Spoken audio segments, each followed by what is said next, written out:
दोस्तों, आज हम अमेरिका की इंटरनेशनल कंपनी मोटोरोला के बारे में जानेंगे, जिसे दुनिया का पहला पोर्टेबल मोबाइल फोन बनाने का क्रेडिट दिया जाता है। इसके अलावा कुछ साल पहले तक यह कंपनी मोबाइल फोन बनाने और बेचने वाली दुनिया की सबसे बड़ी कंपनी थी। हालांकि 2007 से 2009 तक भारी नुकसान के कारण इस कंपनी को बेचना पड़ा, जो मैं आपको इस वीडियो में विस्तार से बताऊंगा।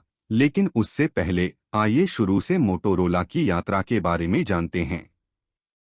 तो दोस्तों, यह कहानी लगभग 90 साल पहले शुरू होती है, जब दो भाइयों ने एक छोटे से किराए के घर में मिलकर गैल्विन मैन्युफैक्चरिंग कॉरपोरेशन नाम की एक कंपनी की स्थापना की। और उन दो भाइयों के नाम पॉल और जोसेफ गैल्विन थे। कंपनी की शुरुआत सिर्फ 5 कर्मचारियों और $565 की एक कार्यशील पूंजी से हुई थी। वास्तव में कंपनी को नीलामी में स्टीवर्ट बैटरी कंपनी के उपकरण खरीदकर शुरू किया गया था। कंपनी शुरू होने के बाद इसका पहला उत्पाद बैटरी एलिमिनेटर था, जिसने बैटरी से चलने वाले रेडियो को घरेलू बिजली पर भी चलाने में सक्षम बनाया। लेकिन यह उत्पाद बहुत जल्द बाजार से दूर हो गया, क्योंकि रेडियो तकनीक तेजी से आगे बढ़ रही थी। और फिर बाद में पॉल को पता चला कि इन दिनों लोग कार में रेडियो लगाना पसंद कर रहे हैं। इसलिए उन्होंने अपने इंजीनियर को एक सस्ती और अच्छी कार रेडियो बनाने को कहा। और फिर गैल्विन मैन्युफैक्चरिंग कॉरपोरेशन द्वारा डिजाइन किए गए इस रेडियो को रेडियो मैन्युफैक्चरिंग एसोसिएशन के सम्मेलन में दिखाया गया, जहां लोगों ने इसे बहुत पसंद किया और इससे कंपनी को ऑर्डर मिलने लगे। अब पॉल गैल्विन मैन्युफैक्चरिंग कॉरपोरेशन द्वारा बनाए गए इस रेडियो को एक अलग ब्रांड नाम देना चाहता था, इसलिए उसने इस रेडियो को मोटोरोला नाम दिया। वास्तव में मोटोरोला दो शब्दों से बना था, पहला मोटर जो मोटर कार से संबंधित था और दूसरा बिकोला से लिया गया था। कंपनी ने अपना पहला मोटोरोला ब्रांड रेडियो 27 जून 1930 को बेचा, और जब यह रेडियो बहुत प्रसिद्ध हो गया तो कंपनी ने इसका नाम भी बदलकर मोटोरोला कर दिया। बाद में मोटोरोला ने एक कार रेडियो रिसीवर बनाया और उसे पुलिस विभाग और नगरपालिका को बेच दिया। और फिर दूसरे विश्व युद्ध के दौरान इस कंपनी ने ACR 536 मॉडल रेडियो लॉन्च किया, जिसने संचार में अमेरिकी सेना की बहुत मदद की।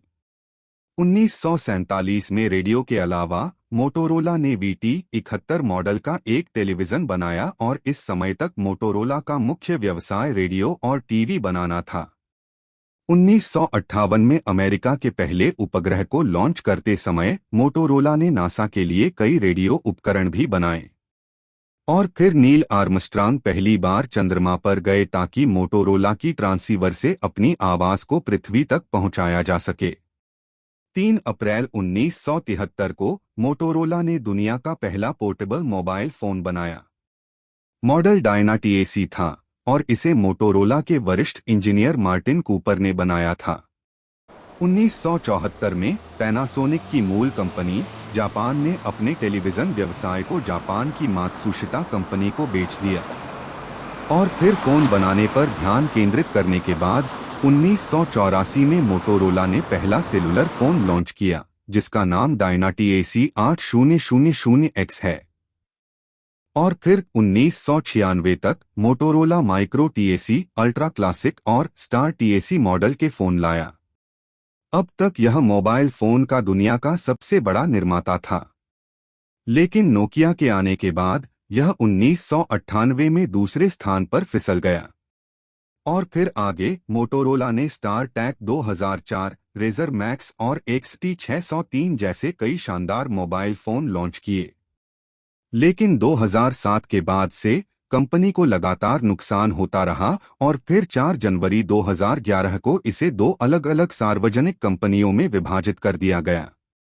पहला है मोटोरोला मोबिलिटी और दूसरा है मोटोरोला सॉल्यूशंस।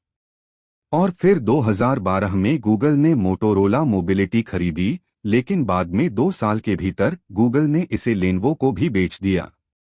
और अब लेनोवो के बैनर के तहत मोटोरोला के मोबाइल फोन फिर से आगे निकलने की कोशिश कर रहे हैं। दोस्तों, आपको ये वीडियो कैसी लगी कमेंट करके जरूर बताएं, और हमारे इस चैनल को सब्सक्राइब जरूर करें। Thanks for watching this video.